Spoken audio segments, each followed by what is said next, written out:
네, 목사님께서 앞서 말씀해 주셨듯이 주일 오전 설교를 할 수 있다는 건 정말 굉장히 그 부목사로서 굉장히 좋은 기회입니다. 동시에 굉장히 큰 부담을 가질 수밖에 없는 그런 자리인데, 그럼에도 불구하고 또 이렇게 세워주셔서 또 하나님 말씀 전할 수 있는 기회 주셔서 너무나도 감사드립니다. 짧은 시간이지만 또 이 시간을 통해서 이 부족한 입술로 완전하신 하나님의 말씀이 선포되어지고 여러분 마음에 귀한 거룩한 결단이 세워지는 복된 시간 되었으면 복된 시간 되기를 간절히 소망합니다. 말씀 제목은 이루어져 가는 하나님 나라, 이 제목으로 하나님 말씀 전하길 원합니다. 신앙생활을 하면서 가장 중요한 개념이 있다고 한다면 아무래도 하나님 나라입니다. 왜냐하면 신앙생활은 곧 하나님 나라를 우리의 삶 가운데 이루어가는 과정이기 때문이죠. 자, 그렇다면 우리의 삶에 하나님 나라가 이루어져 간다, 이것을 우리가 어떻게 정의할 수 있을까요? 사실 교회를 오래 다녔더라고 하더라도 하나님 나라가 어떻게 우리의 삶에 이루어지는가를 정의하기는 사실 쉽지 않습니다. 그만큼 굉장히 무거운 주제이기도 하고 그만큼 또 중요한 주제이기도 하죠. 그래도 하나님 나라가 우리 안에 이루어져 가는 것을 간단하게 설명하면 이렇게 말할 수 있을 것 같습니다. 여러분 학창시절 사회 시간에 아마 국가의 3요소에 대해서 배운 적이 있을 텐데요. 국가의 3요소 혹시 무엇인지 아십니까? 국가를 이루는 중요한 3요소. 네, 다들 학교 다니실 때 공부를 안 하셨던 걸로. 네, 국민, 영토, 주권입니다. 네, 이 셋 중에서도 가장 중요한 것을 고르라고 한다면 주권입니다. 누구에게 주권이 있느냐가 나라의 정체성을 결정한다는 것이죠. 여러분, 대한민국 이것의 주권, 이 나라의 주권은 누구에게 있습니까? 네, 국민에게 있죠. 국민에게 있다고 해서 이름부터 대한민국이지 않습니까? 이 개념을 하나님 나라에 적용하면 우리는 손쉽게 하나님 나라에 대해서 정의할 수 있습니다. 하나님 나라는 누가 주권을 가지고 계신 나라이죠? 하나님이 주권을 가지신 나라. 그렇다면 하나님 나라가 되어간다의 정의는 삶의 주권이 하나님의 것이 되는 것. 하나님의 주권이 우리 삶의 주권이 되는 것. 그것이 하나님 나라가 되어가는 과정이라고 할 수 있겠죠. 성경에서 하나님께서 이 하나님 나라를 이루어가는 과정을 잘 보여주는 모델이 있다고 한다면 바로 출애굽한 이스라엘 백성들의 역사라고 할 수 있습니다. 여러분, 이스라엘 하면 우리 떠오르는 게 있죠. 하나님의 선택받은 민족. 우린 여기서 하나님의 선택을 받은 민족이라고 한다면 이렇게 착각하기 쉽습니다. 하나님의 선택을 이미 받았으니 그들은 그냥 그대로 하나님 나라의 백성이 된 거 아니냐, 이렇게 생각할 수 있죠.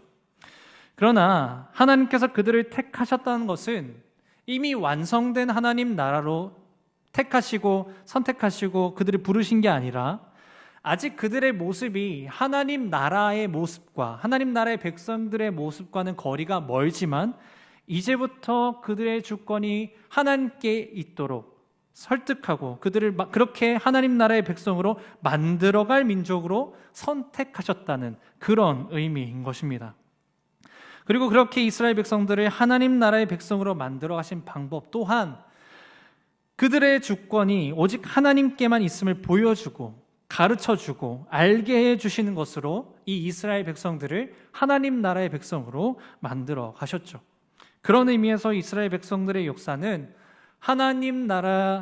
하나님이 주권자가 되어 가시는 과정이라고 이렇게 설명할 수 있습니다. 여러분, 우리도 마찬가지죠. 우리도 하나님의 선택을 받았습니다. 아무런 자격도 없고 능력도 없고 하나님의 보시기에 정말 선택받을 만한 그 이쁜 어떤 구석도 없지만 하나님이 무조건적으로 우리를 하나님의 자녀로 선택하셨죠. 여러분 믿으시죠? 그런데 그렇다고 해서 우리 안에 그 선택을 즉시로 하나님 나라가 완성되었느냐? 그렇지 않다는 겁니다. 왜냐하면 여전히 우리의 주권이 하나님에게 온전하게 있지 않기 때문이죠.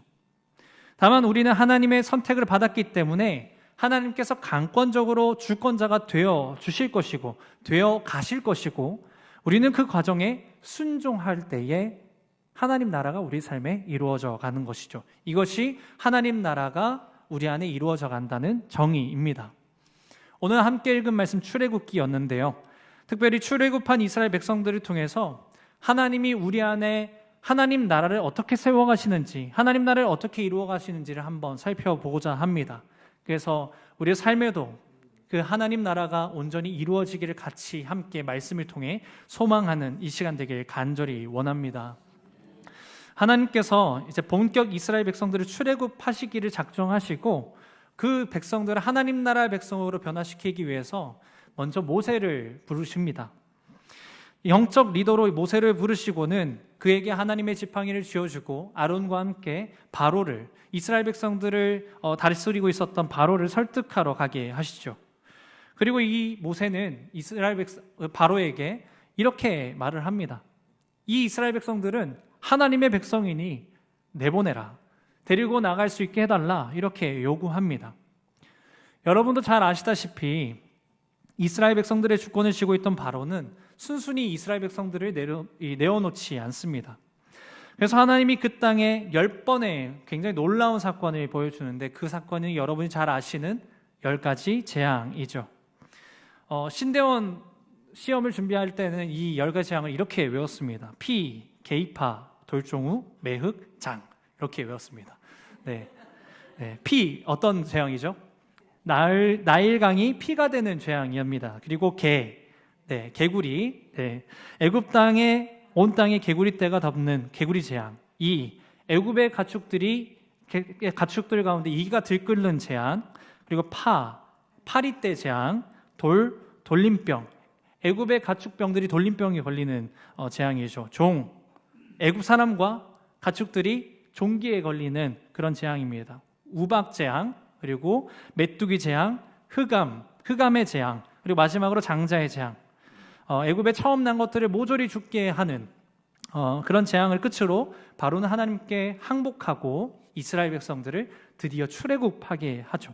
이거는 제가 크게 다루지 않아도 여러분이 익히 잘 아는 내용이라 생각합니다. 그런데 한번 생각해 봤으면 좋겠습니다. 이 10가지 재앙은 모두 하나같이 하나님의 놀라운 권능을 보여주는 기적이라고 할 수 있죠. 부정할 수 없는 사실입니다. 그런데 이것을 한번 뒤집어 생각해 보면 이렇게 생각할 수도 있습니다. 하나님은 바로 하나를 설득하기 위해서 9번 실패한 것처럼 보입니다. 10번째 재앙을 보여주고 나서야 이스라엘 백성들을 출애굽하게 하시는데 겨우겨우 성공하신 그런 것으로 볼 수 있는 거죠. 그런데 여러분, 과연 그렇게 겨우겨우 바울을 설득한 걸까요? 10가지 재앙은 하나님께서 9번 실패하시고 10번째나 돼서야 성공한 역전 스토리일까요? 정답은 그렇지 않다는 겁니다. 사실 하나님은 이런 재앙을 그 땅에 내리지 않고도 충분히 이스라엘 백성들을 구출할 수 있는, 구원해낼 수 있는 분이죠. 그런 능력이 있으신 분이십니다.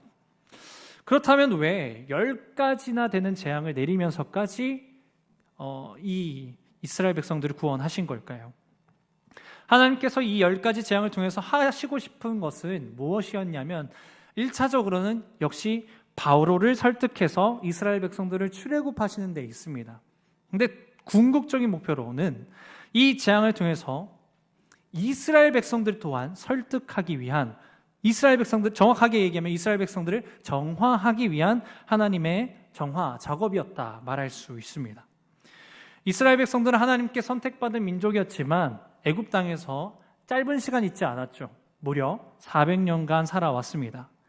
그러면 이 백성들이 애굽의 문화와 종교적인 신념에 물들 수밖에 없었을 것입니다. 심지어 애굽은 그 당시에 최대 강국이었죠. 모든 것이 부유하고 모든 것이 화려했습니다. 그러니 애굽에 있는 모든 것들은 하나같이 사람의 눈에 굉장히 매력적인 것들이었겠죠. 여기에 현혹되고 물들지 않는다, 그들이 하나님만 바라본다, 이것은 사실 불가능한 일입니다. 그러나 이런 것들은 하나님 이외의 것들이기 때문에 그들이 하나님 나라의 백성이 되기 위해선 반드시 하나하나 다 끊어내고 잘라내고 제거해야 될 것들이었죠. 그래서 하나님은 애굽 땅에서 그들이 가장 매력적이라고 느꼈던 그 모든 것들을, 그 우상들을 곧 하나님 외에 다른 것과의 관계를 제거하고 끊어내시는 작업을 하는데, 그 작업이 바로 10가지 재앙이었다는 겁니다. 다시 말해 10가지 재앙은 단순히 보면 바로 왕을 설득하는 것, 그러나 이스라엘 백성들도 설득하는 도구였다는 거죠. 한번 2가지 재앙만 예를 들어서 보여드리고 싶습니다. 첫 번째 재앙은 나일강이 피로 만들어지는 재앙이었죠. 여러분, 나일강은 애굽에게 있어서 단순한 젖줄이 아니었습니다. 애굽의 신이었습니다. 왜냐하면 나일강은 애굽이 지금의 이 강대국이 되게 한 뿔이나 다름없죠. 근간이었습니다. 그런데 그 나일강이 피로 물들었다는 것은 곧 이스라엘 백성들에게 무엇을 가르쳐 주는 거죠? 하나님 앞에서 그 대단한 젖줄과 같은 그 나일강도 아무런 능력을 발휘할 수 없다. 아무것도 아니다. 이것을 증거해 주신 겁니다. 또 볼까요? 9번째 재앙 무엇입니까? 네, 맞습니다. 네, 흑암입니다. 흑암은 어떤 심판이었습니까? 3일 동안 온 땅 가운데 빛이 없어지는 심판입니다. 해가 떠 있어도 해가 빛을 비치지 못하는, 모든 사람이 까막눈이 되어버리는 그런 심판이었죠. 그런데 그때 애굽에게 있어서 가장 강력한 신이 누구냐, 최고의 신이냐 누가 물어보면 태양신이 있었습니다. 그런데 애굽 땅에 태양이 빛을 내지도 못하고 온 세상이 흑암으로 뒤덮였다는 것은 또한 무엇을 증거하는 것입니까? 그 대단하다고 얘기하고 그렇게 숭배하는 이 태양신도 하나님 앞에서 아무것도 아니다, 가짜다, 이것을 증거해 주신 겁니다. 그러니까 이 모든 과정을 통해서 지금 하나님이 하고 싶으신 것은 출애굽하기도 전부터 이스라엘 백성들을 위하여 그들 마음 가운데 그들을 주권적으로 다스리고 있던 하나님 이외의 것들, 이 모든 것들을 10가지 재앙을 통해서 하나씩 하나씩 삭제하고 제거하고 정리하고 계신 겁니다. 왜냐하면 이제 그들은 출애굽해서 하나님 나라의 백성이 되어야만 하기 때문이죠. 400년 동안 젖어있던 애굽의 모든 헛된 우상들, 하나님 외의 다른 신들, 이런 것들을, 하나님 이외의 것들을 모두 그들에게서 제거해야만 그들이 하나님 나라의 백성으로 살아가는 것의 첫걸음을 내디딜 수 있기 때문입니다.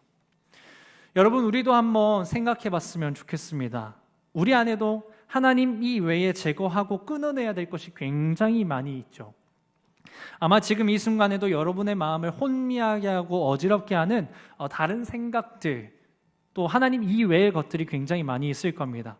이렇게 주일 예배를 왔지만 하나님의 말씀을 듣고 있는 이 순간에도 이 말씀이 전혀 들리지 않게 하는 세상의 다른 소리가 굉장히 많이 있을 거라는 거죠. 사랑하는 여러분, 우리의 삶에 하나님 나라가 이루어져 가기 위해서는 반드시 이것을 해결해야 하는 것이죠. 제거해야 합니다. 어떤 목사님이 일상 속에서의 하나님의 관계, 하나님과 저와 여러분의 관계, 그 관계를 얘기할 때 이런 비유를 하셨습니다. 하나님과 우리의 관계는 언제나 지하철이 승강장에 들어오는 순간과 같다. 여러분, 공감하십니까? 여러분, 지하철이 승강장에 들어오면 어떻습니까? 그래도 요즘은 지하철에 스크린 도어가 많이 세워져서 들어오는 게 그렇게 시끄럽진 않은데, 스크린 도어가 없는 시절에 이 승강장에 지하철이 들어오면 그 현장에 일 때는 어떻게 되죠? 굉장히 시끄러워집니다. 저도 처음 설교를 준비하면서 처음 지하철 탔을 때가 생각이 났는데, 제가 초등학교 2학년 때인가 3학년 때인가 대구 지하철이 처음으로 개통하면서 대구 지하철을 탔을 때가 생각납니다. 그때 가족들끼리 여행을 가는 길이었는데 거기서 지하철 타려고 기다렸는데 어마어마하게 시끄러운 소리로 들어오는 거예요. 동생과 얘기 중이었는데 얘기가 하나도 들리지 않을 정도로. 그런데 하나님과 저와 여러분의 관계 속에, 세상 속에서 살아나갈 때 바로 그런 상황 가운데 우리가 처해 있다는 겁니다. 바로 옆에 있는 사람과 대화가 힘들 정도로 시끄러운 소리가 하나님과 우리 사이에 있다는 거죠. 속 시끄럽게 하는 것들이 많다는 거죠. 하나님과 나 사이에 속 시끄럽게 하는 것이 너무나도 많아서 하나님과 제대로 된 관계를 할 수 없게 만드는 것들, 그런 것들이 있다는 겁니다. 여러분, 그때 필요한 게 뭘까요? 노이즈 캔슬링이 필요합니다. 하나님과 나 사이를 속 시끄럽게 하는 모든 것들은 반드시 제거되어야만 우리가 하나님 나라의 백성으로 살아가기에, 우리 안에 하나님 나라를 세워가는데 첫 걸음을 할 수 있다는 것이죠. 10가지 재앙이 바로 그렇게 이스라엘 백성들 가운데 하나님 이외의 것들을 제거하는 그러한 단계였다는 겁니다. 여러분, 근데 문제가 있죠. 하나님 이외의 것들을 다 제거했습니다. 근데 그렇게 제거했다고 할지라도 우리는 언제든 다시 그것을 쫓아갈 수 있다는 겁니다. 귀소 본능이라고 하죠. 우리의 죄된 본성이 바로 그렇습니다. 죄를 좋아하는 우리의 성질을 못 이겨서 다시 헛된 우상을 향해 달려나갈 수 있는, 언제든 달려나갈 수 있다는 거죠. 그래서 이스라엘 백성들이 출애굽하는 과정에서 우리가 눈여겨보아야 할 사건이 또 한 가지 있습니다. 그것은 바로 홍해가 갈라진 사건입니다. 홍해의 사건의 전말은 이렇습니다. 10가지 재앙 이후 바로가 드디어 이스라엘 백성들을 풀어주죠. 그런데 바로는 곧바로 그의 마음을 바꿔서 병거 수백 대를 동원해서 이스라엘 백성들을 추격합니다. 그렇게 쫓겨서 이스라엘 백성들은 마침내 막다른 길에 다다르게 되죠. 홍해 앞에서 진퇴양난의 상황 가운데 처하게 됩니다.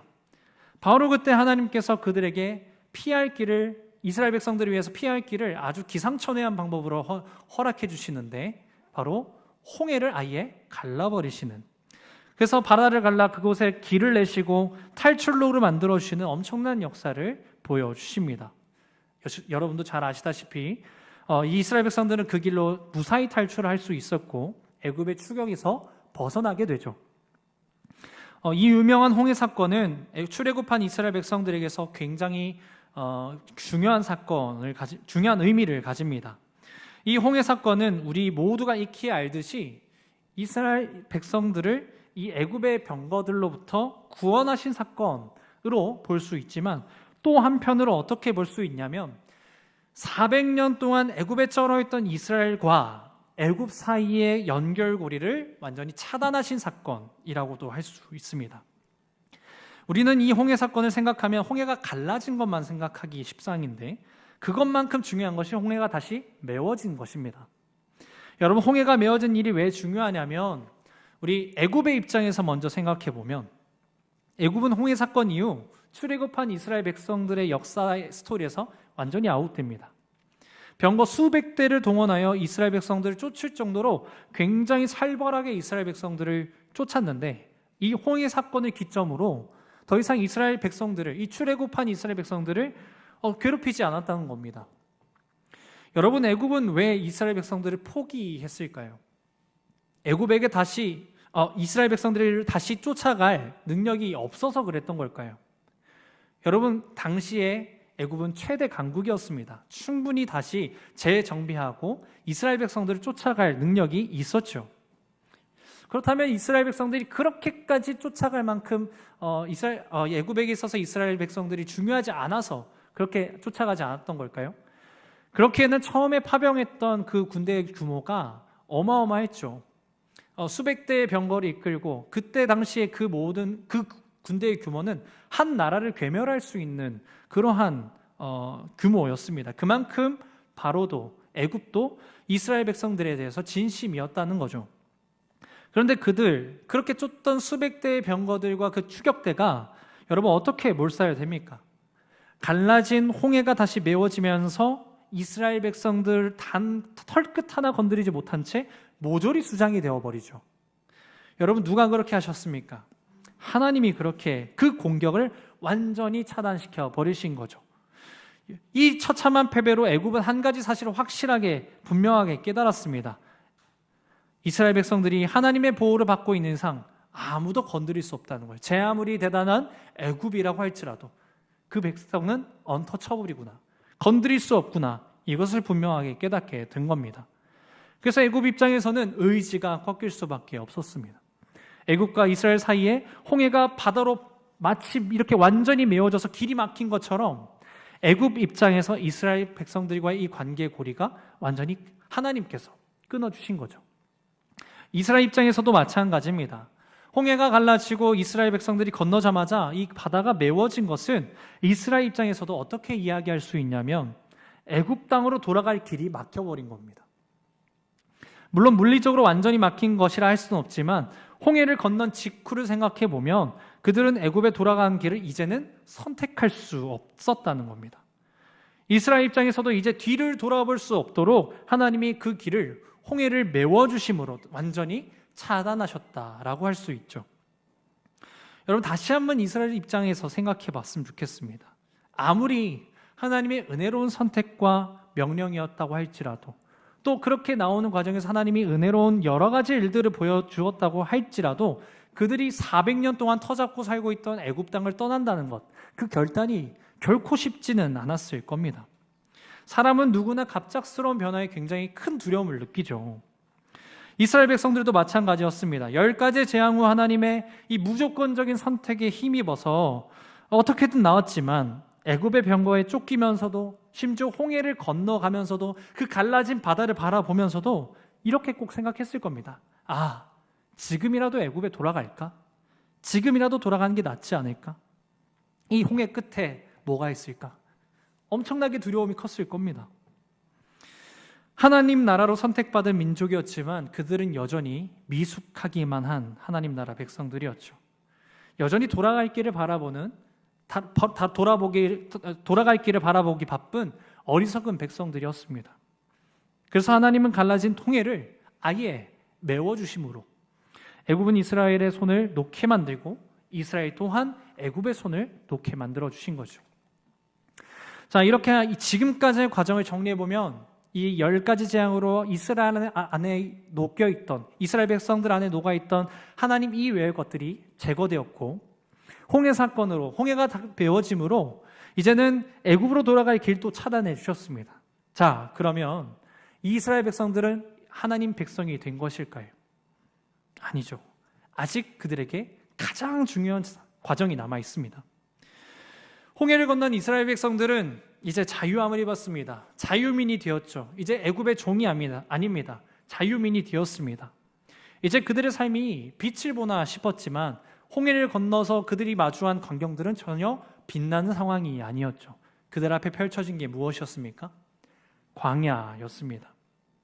여러분, 광야가 어떤 곳이죠? 사람에게 필요한 최소한의 것이 하나도 없는 곳입니다. 하나님 나라로 만들어 주시겠다고 하나님 선포해 주시고서는 애굽 땅을 뿌리치게 나오게 하셨으면 좀 좋은 길로 인도해 주시면 좋은데, 그렇게 하나님이 인도하신 곳이 광야라는 거죠. 왜 하나님은 하필 광야 가운데 이스라엘 백성들을 두셨을까? 이것에 대한 답을 얻기 위해서는 잠시 맨 처음에 했던 얘기로 돌아갔으면 좋겠습니다. 여러분, 처음에 하나님 나라가 이루어져 가는 것이 뭐라고 정했습니까? 우리의 모든 주권이 하나님이 되는 것, 이것이 하나님 나라가 되어 가는 것이라고 했습니다. 자, 그렇다면 지금 이스라엘 백성들은 어디까지 왔냐면 그들 안에 잘못 주권을 잡고 있었던 것들이 다 삭제가 되어지고 이제 그런 것들을 바라보지 못하도록 모든 것이 차단되었습니다. 이제 뭐가 남았냐면 이제 그들의 주권자가 하나님이 되는 일만 남았습니다. 그런데 광야는 앞서 말했던 것처럼 인간에게 필요한 최소한의 것도 없는 것이죠. 이것을 조금 바꿔 말하면 누군가가 공급해 주지 않고 누군가가 돕지 않으면 절대로 살 수 없는 것.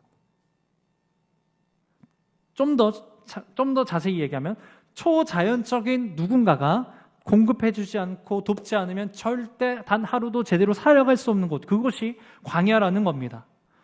여러분, 광야에서 누가 누굴 도울 수 있겠습니까? 아무도 도울 수 있는 환경이 아니죠. 오직 하나님만 도우실 수 있는 환경입니다. 그러니까 광야라는 공간을 다시 한번 정의하면 이렇게 얘기할 수 있습니다. 이스라엘 백성들에게 오직 하나님만 남는 곳, 하나님만 의지해야 살아갈 수 있고 하나님만 바라봐야 살 수 있는 곳.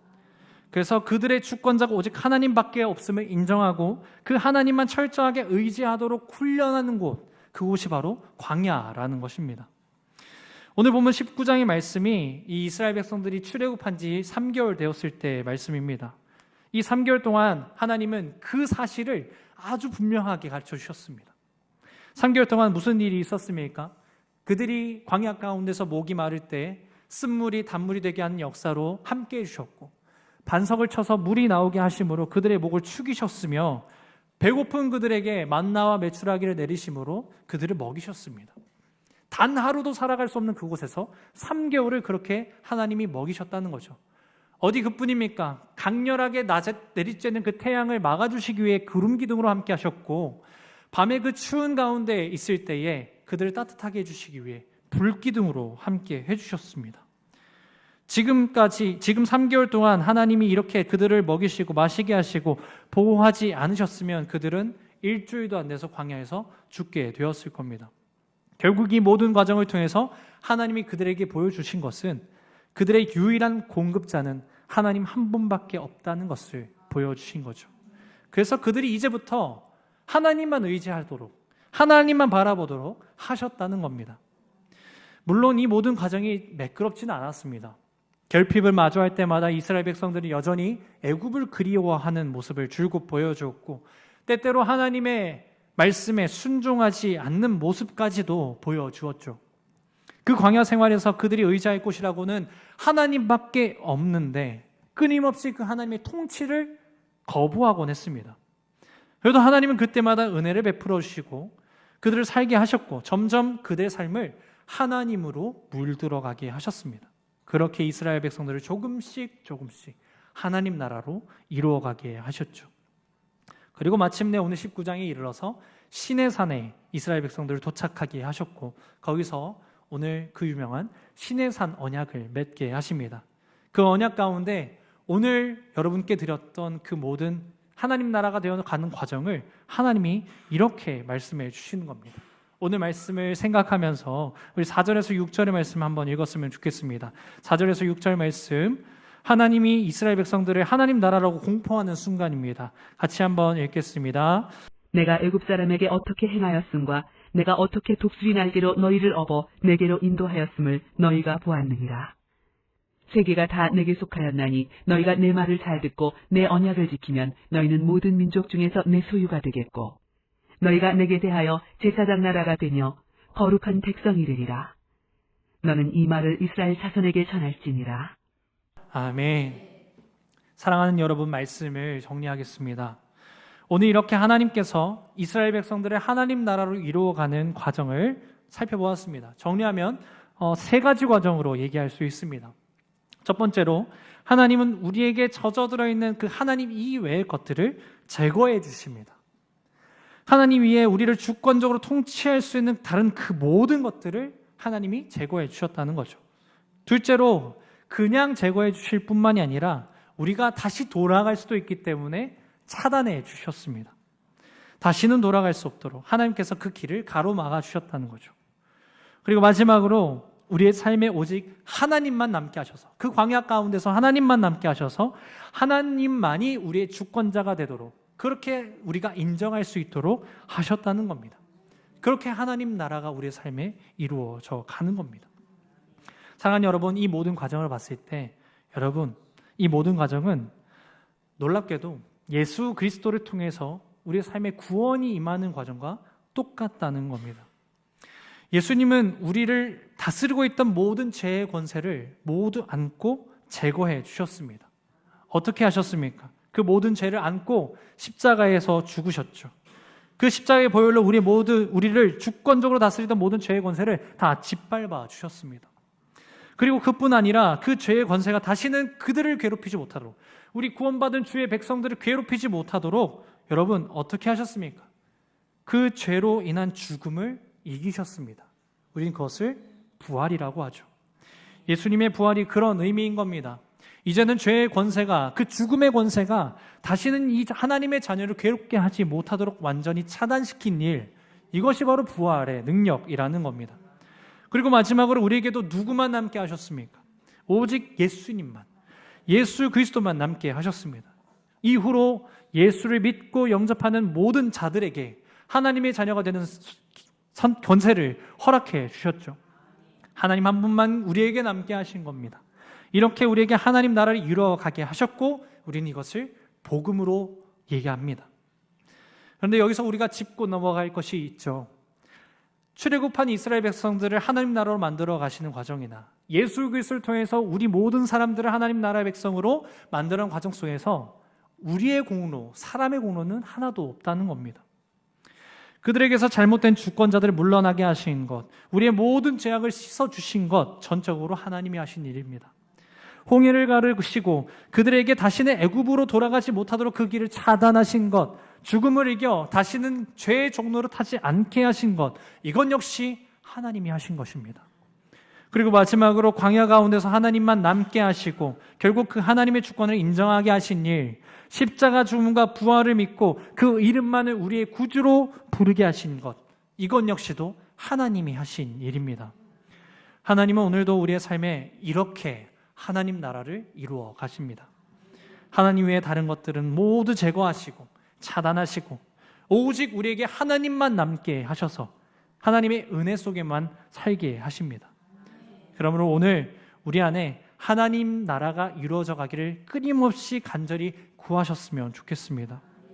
그렇게 구할 때 하나님은 혼란한 여러분의 삶의 주권을 오직 하나님 한 분만으로 정리해 주시고 하나님의 주권적인 통치 속에서 하나님 나라의 그 영원한 평안과 기쁨을 여러분의 삶 속에서 온전히 누리게 하실 줄로 믿습니다.